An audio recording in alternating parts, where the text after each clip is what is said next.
Our program is about to resume. Thank you.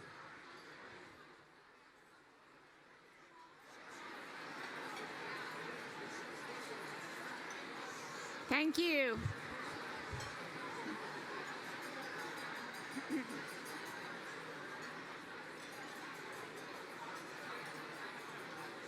Thank you.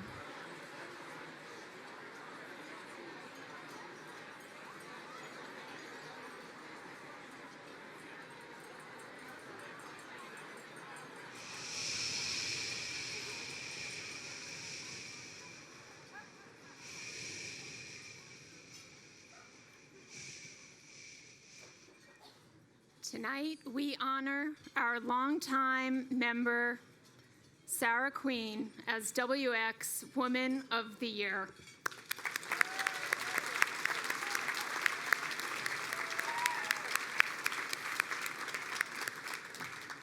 Sara, you have made your mark on the real estate industry. Your professional achievements, your involvement in your community, and your support of other women in the real estate industry exemplifies the spirit of WX to me.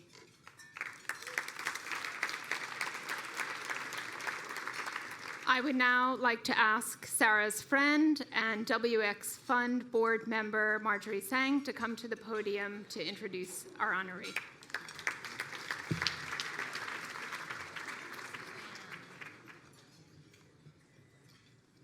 Good evening, all.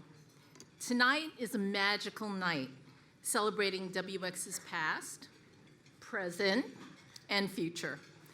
And tonight we honor a dear sister who represents not only our present, but also is our leadership into the future. The WX members among you and the real estate community already know Sara Queen because of her extraordinary accomplishments. But I want to share an observation from a WX mentee who said to me, "She's so young and she's done so much already." This was said with the due awe and admiration, not just because of a resume that is astounding already, but that Sara has the talent and character to guide and lead generations to come. Sara tells stories of how she first met me, but I honestly don't remember that exact moment because Sara was always on the scene and a superstar prodigy from the very beginning. She could have managed more of the assets in my portfolio, but then Charlie Grossman assigned you to another pension fund account, and I couldn't use Sara's talent. But I decided that I would monitor her progress and that we would reconnect eventually.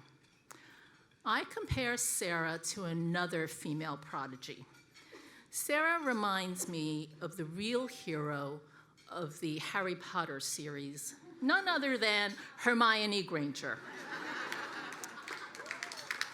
Like Hermione, Sara is the most clever young witch or wizard of her time.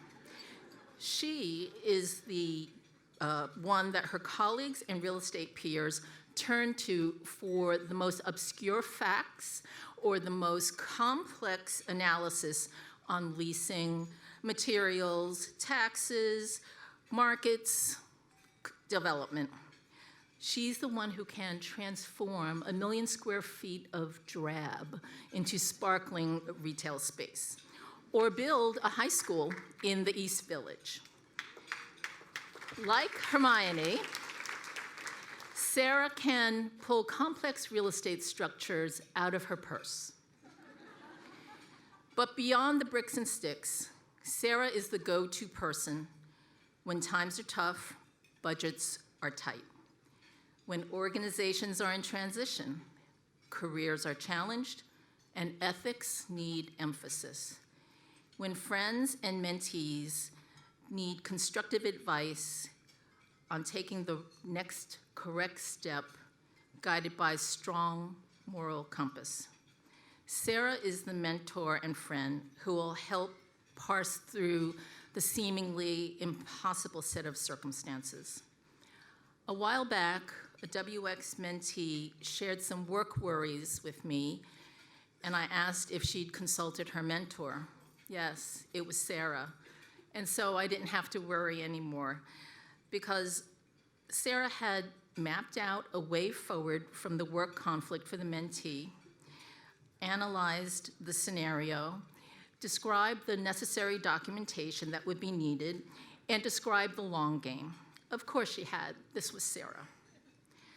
Sara gives freely of her time that is already devoted to her husband, children, and parents, and also family road trips listening to The Martian and other audiobooks, school visits, her day job, and countless meetings, reunions, conferences, and other professional obligations at a superhuman pace.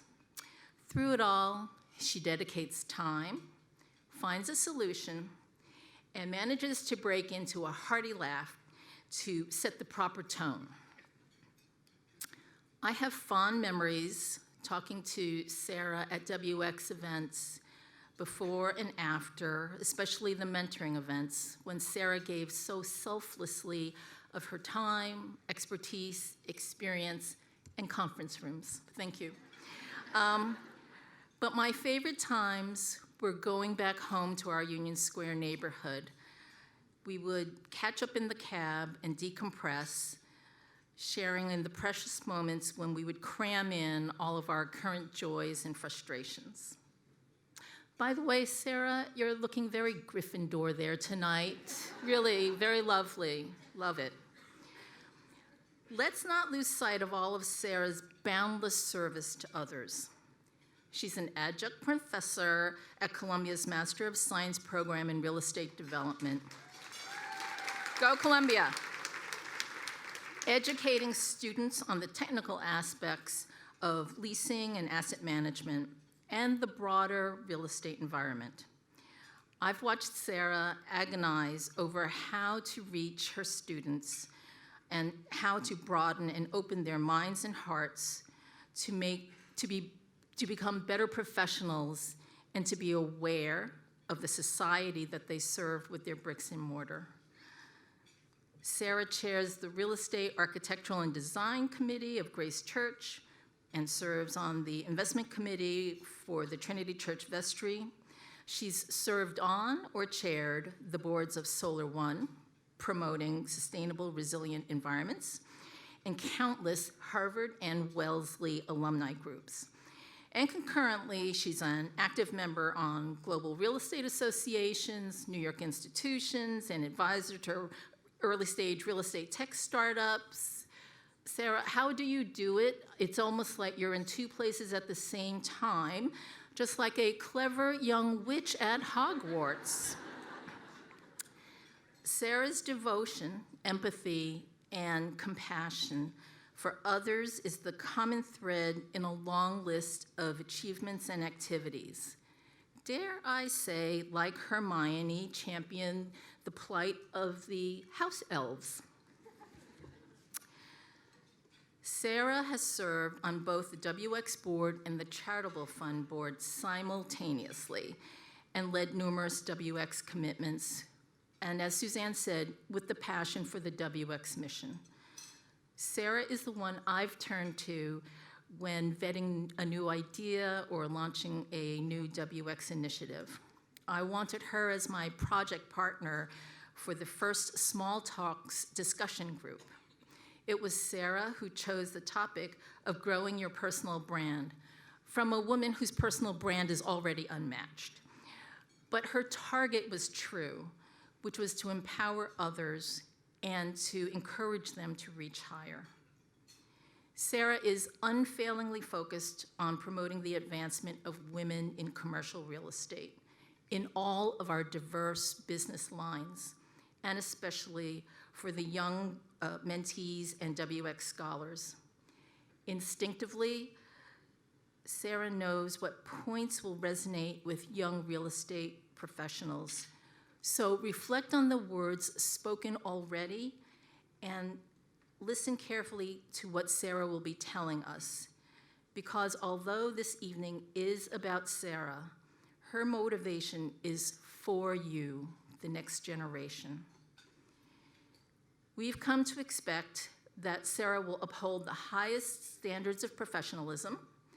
She's never retreated from a challenge or failed to speak to a problem. And we look forward to her leadership for a long journey ahead. And personally, I look forward to continuing a relationship that started over two little outdated office buildings in Washington, D.C. Sara's resume is already a textbook example of 5 successful careers. We eagerly await your address tonight and to see what professional adventures lie ahead. Will it be real estate?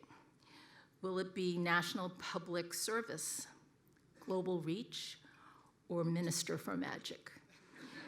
Without further ado, please help me welcome our Woman of the Year, Sara Queen.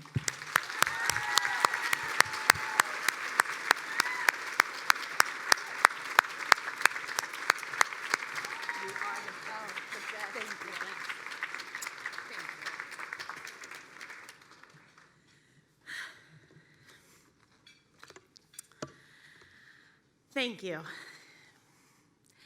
Thank you, WX Board of Directors, for asking me to be this year's Woman of the Year. I was touched. I was surprised. As the board can tell you, I was actually speechless, which, as many of you know, is a rare thing for me.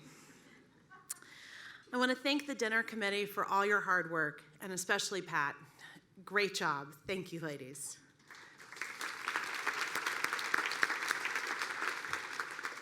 Thank you, Marjorie, for your kind and heartfelt introduction.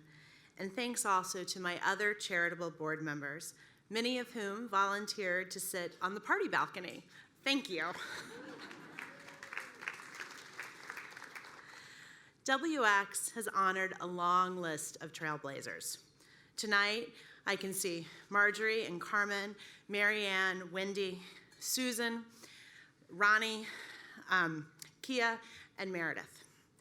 The fact that such a group of industry leaders have been part of one relatively small organization says a lot about WX and the need for WX.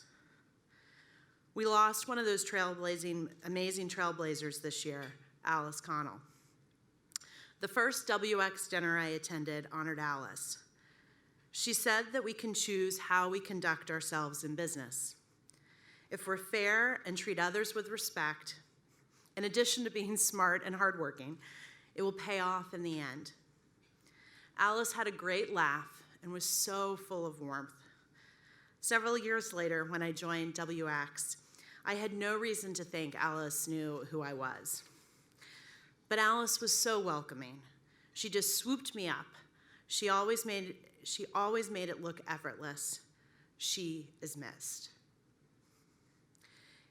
It's truly humbling to be included in such a group, in a group with such outstanding professionals. Let me be upfront and share what is making me a little scared tonight. You know how at the Academy Awards, when they show the past Oscar winners, and there's always that one person who you're like, how did that person win an Oscar?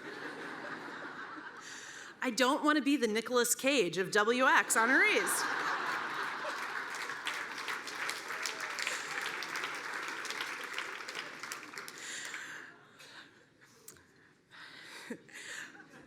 This has been a hard year on so many fronts. Politics, terrorism, mass shootings, sexual harassment, assault.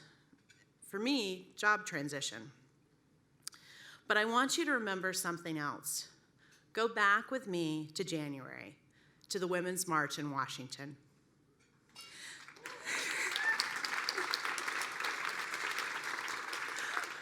I want you to remember the profound sense of hopefulness and positivity that we all experienced there together. To my children, to my Columbia students, and to the WX scholars, please take away from tonight that you can make a positive difference. And this is true for all of us. You will need to challenge yourself, own your diverse perspectives, be agile, and serve your community. WX is a proud, diverse group of women, but even in this group, my family story is pretty unique. My dad was born in a log cabin, seriously, in the mountains of North Carolina, and my mother is Cherokee, born and raised on the Qualla Boundary Reservation. They met in high school, and they've been together ever since that fateful basketball bus ride home 63 years ago. Yeah, exactly.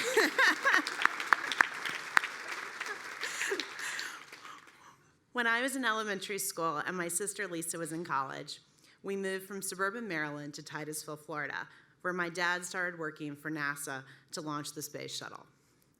Titusville is 13 miles from Kennedy Space Center. It is your typical small southern company town where the company business happens to be launching rockets. I've seen dozens of rocket launches.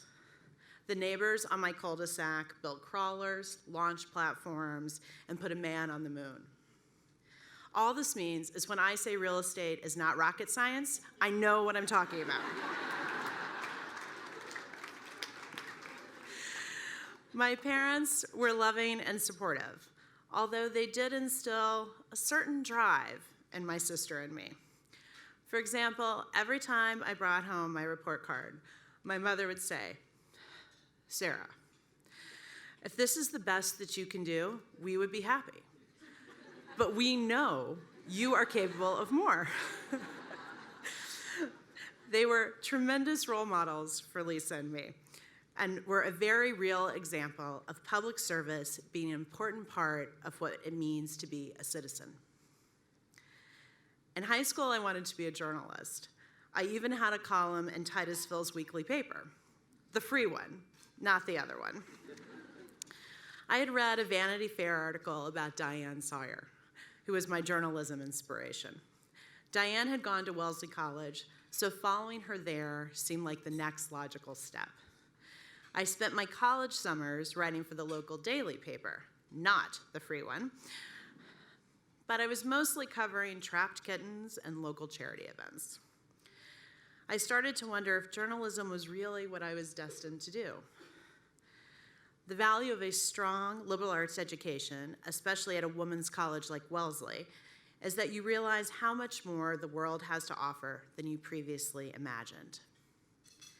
MetLife came to on-campus recruiting. I had no idea what I wanted to do, but they were willing to give me a chance. Met's management training program would let me rotate through different assignments for a couple years to find a match. I packed myself off to New York and spent 6 months in 4 different areas of the company: accounting, pension funds, IT, and real estate. I wanted to go to investments, but the team wouldn't take anybody without an MBA. They did offer non-MBAs the opportunity to join the soft side, i.e. not real investments, and either agriculture or real estate.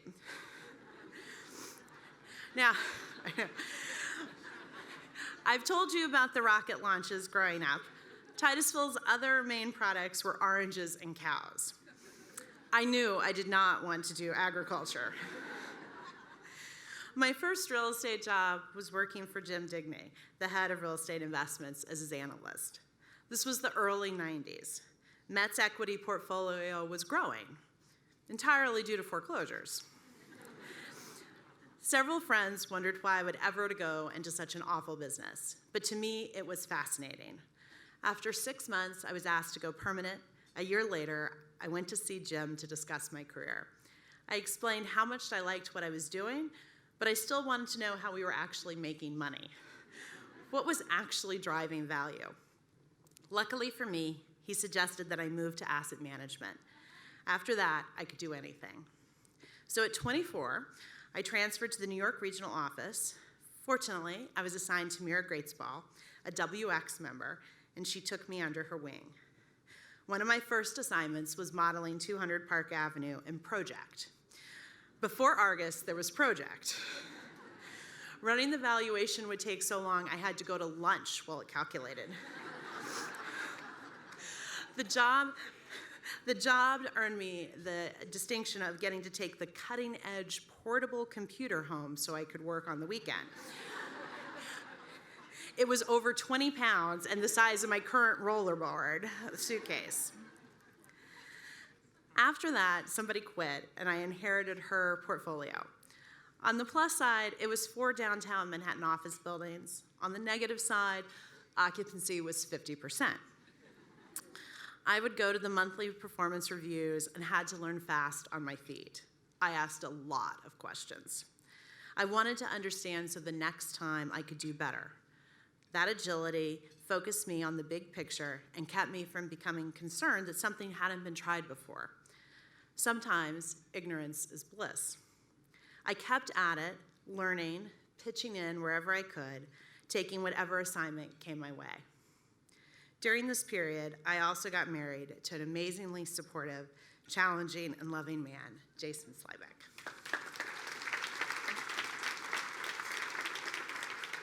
In fact, in June, Jason and I will celebrate our 25th wedding anniversary. Jason was a new naval officer when we got married, and our first home was in base housing in Monmouth County, New Jersey, a 2-hour door-to-door commute. On top of that, Jason's ship was in dry dock in Philly, so he would drop me at the local train station at 5 a.m. so he could get to his duty station on time. New Jersey Transit wasn't even running that early. And then once the ship was out of dry dock, Jason deployed and was basically at sea for two of the first 3 years we were married. Not your typical newlywed story. So I had a lot of time on my hands. I used that time to apply to business school. I wanted to go to Harvard, but was convinced I would not get in. I ignored Jason's advice and his confidence in me and applied to 8 schools, just to be safe. He was right. 8 yeses later, I went to HBS.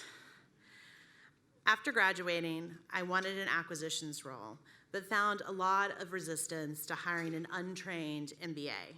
Now, mind you, I had 3 years of real estate experience. Did it hurt that I was Sarah Queen and not Samuel Queen? Certainly. Responding to a classified ad in the New York Times, I applied to what is now Clarion Partners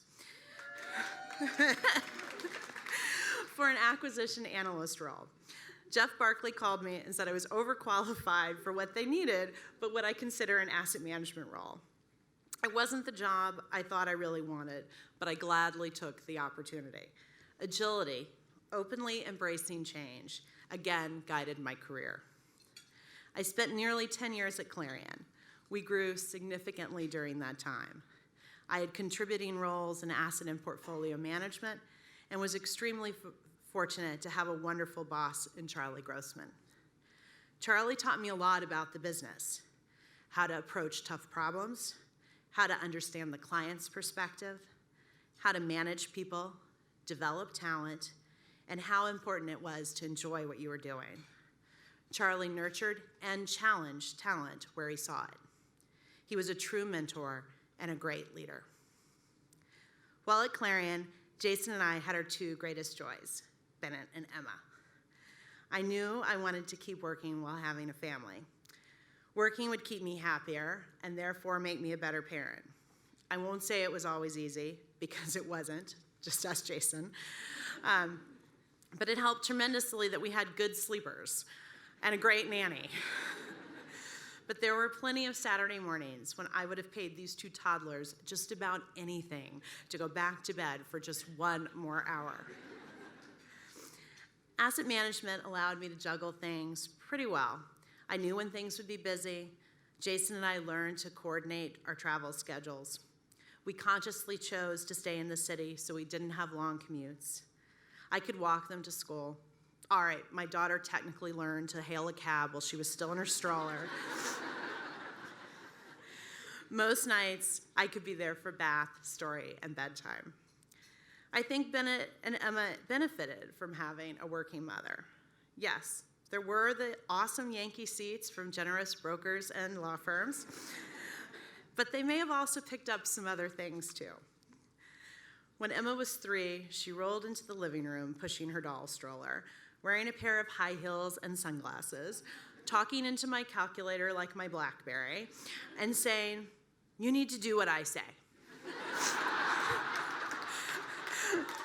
I have to go to a meeting. Bye.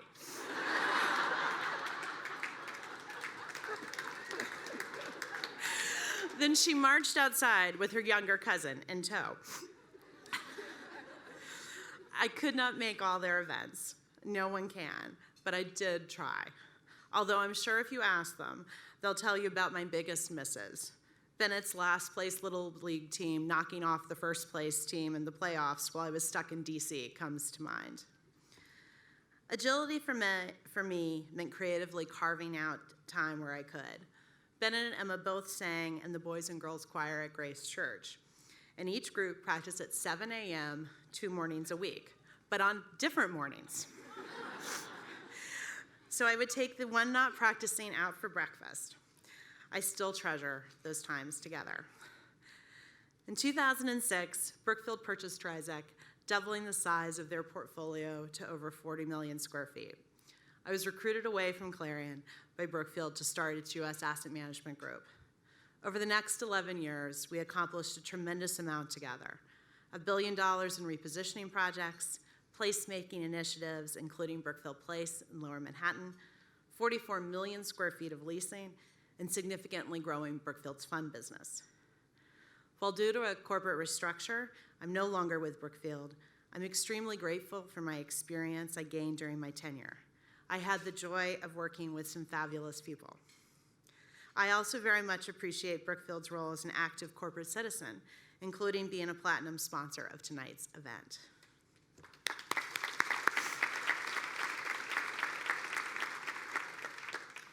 Agility is not just important at a personal level. Now, real estate companies require more agility than ever. The market is in an interesting place. We can't wait for the usual signs that have been guideposts in the past. The stock market is at all-time highs, but the office market feels uneasy. Climate change is exacerbating natural disasters that threaten life and property with a government that has decided to ignore science. Real estate relies on long-term planning, whether it be on our end, where it takes years to get a project out of the ground, or on our tenant side, where they're making space decisions for the next 20 years. We are in uncharted waters now. Agility has to extend to new uses of space. People are spending more and more time at work. Are the workspaces we offer adjusting for this? It's not just about open space. It's about creating spaces where serendipity thrives. Tech companies have done a great job of rethinking and retooling the way this happens in their domains. As real estate owners, builders, and investors, we must continue to look for more creative use solutions regarding the use of space. And this is where diversity comes in. While real estate is still very white and very male, for many of you out there, you probably had no idea there were this many women in real estate. The workforce continues to become more diverse, not just in terms of gender. For most of my career, I've been one of the senior women in the room. Earlier in my career, it was because I was the only woman in the room. But even now, I'm the only woman in the room more than I would like. You can turn that to your advantage. In a group of cookie-cutter navy suits, you will stand out. Make the most of those opportunities. Speak up and make yourself known.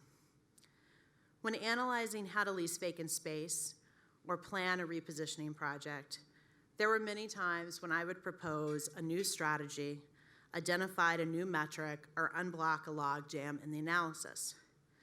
Were those unique ideas because I was a woman? Maybe. May have also been because I was the only asset manager in the room or the only MBA.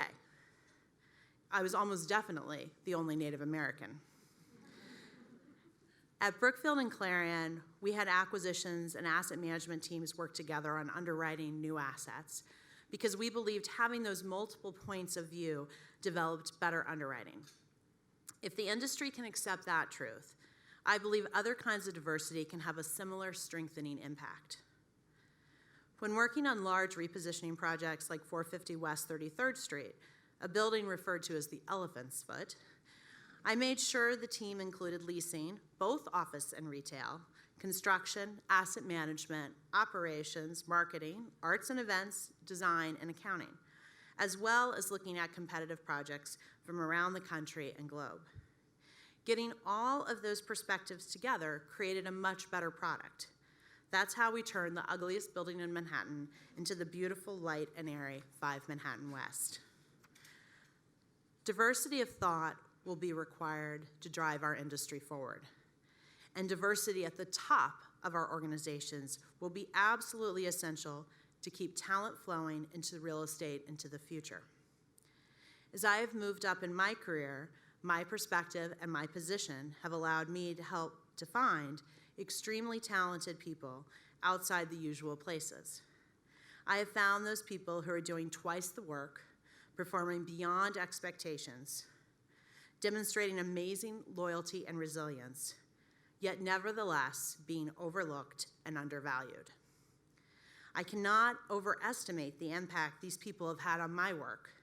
When you trust somebody and give them a chance to be their best self, they repay that 10 times over. And diversity, despite what's happening right now in America, is at the very heart of what makes this country and New York City so unique, and I pray that will always be the case.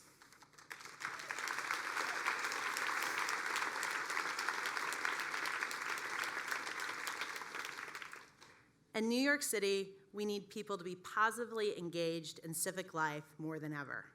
Our industry is uniquely able to contribute. If you keep your eyes open and stay involved, you can find opportunities to do good that are professionally relevant and intellectually fulfilling. I teach 2 courses at Columbia, a leasing class and an asset management class.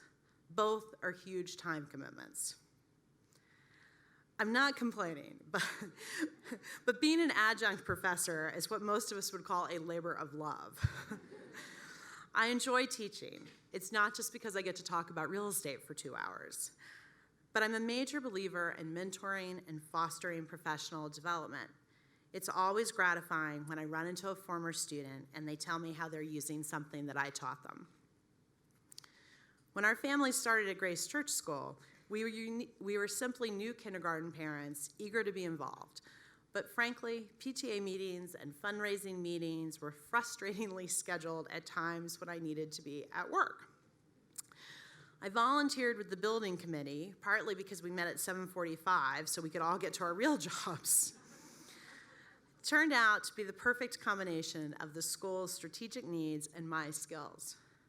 GCS was adding a high school, and that required a major real estate deal. Leasing, financing, underwriting, construction, you get the picture, on a tight budget. I got involved with Solar One because they manage a park near Stuyvesant Town where I live, and I was drawn to their environmental mission. Now I lead the board of Solar One, which provides environmental education in the public schools, green jobs training across the city, including for inmates at Rikers, and community-based solar projects. Environmental issues directly intersect with real estate and green development, whether it's resiliency or the East River Blueway. On the vestry of Trinity Church, we put their extensive real estate holdings to use, funding mission grants to developing nations, disaster relief, as well as providing leadership to its New York City neighborhood. Again, real estate professionalism serving the community at home and abroad. This is all incredibly time-consuming. I wish I had a time turner, but I hope I'm setting a good example. Living a life where action follows conviction. This is a big reason that WX is so important to me. Tonight is not just a gala for gals, as the Commercial Observer misobserved last year.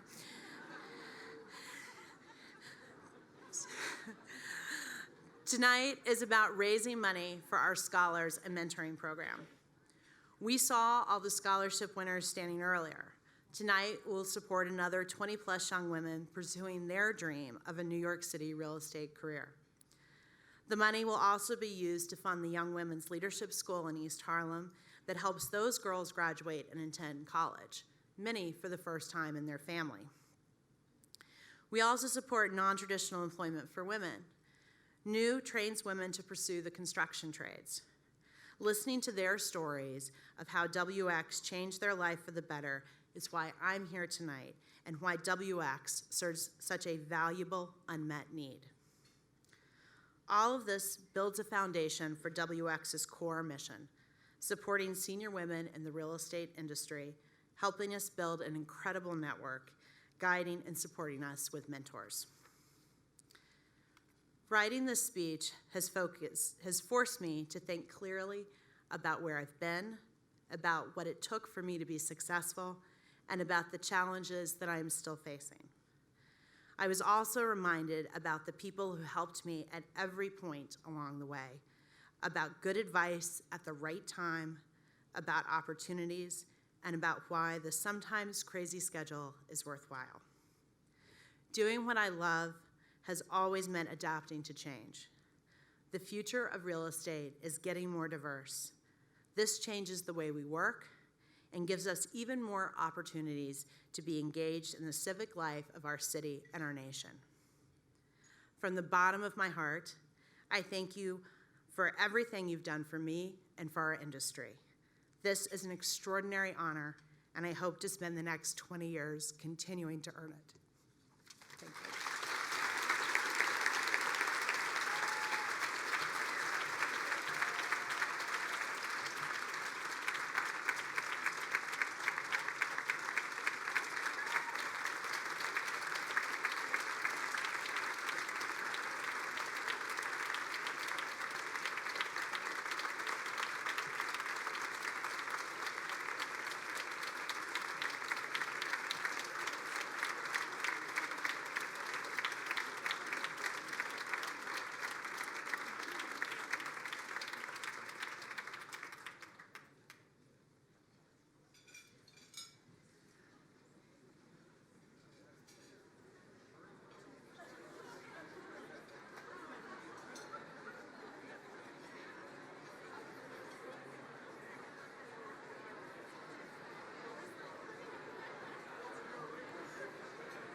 Sara, we would like to present you with a small token of our appreciation and our congratulations. Thank you. Thank you. Oh.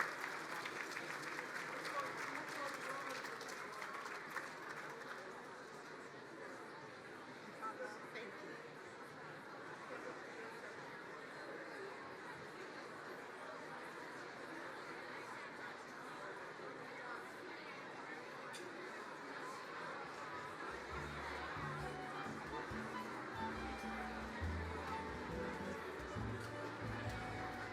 Must you